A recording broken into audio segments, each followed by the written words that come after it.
عليكم ورحمة الله وبركاته. ازي حضراتكم عاملين ايه؟ يا رب دايما تكونوا بخير ومعانا فيديو جديد وخبر جديد. بس يا ريت قبل ما نبدأ خبرنا مننساش نعمل لايك، نشترك في القناة، وقبل ده كله نصلي على سيدنا محمد. اللهم صل على سيدنا محمد.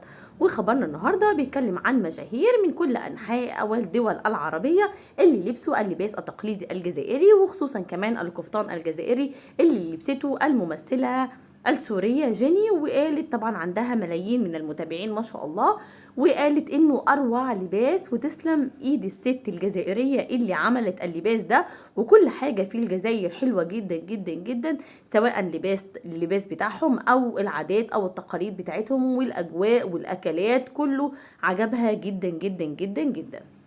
وبس لكن كل الناس وكل سيدات اللي لبست اللباس التقليدي الجزائري اشادت بيه بشدة بجماله وفخامته وعراقته واحتشامه.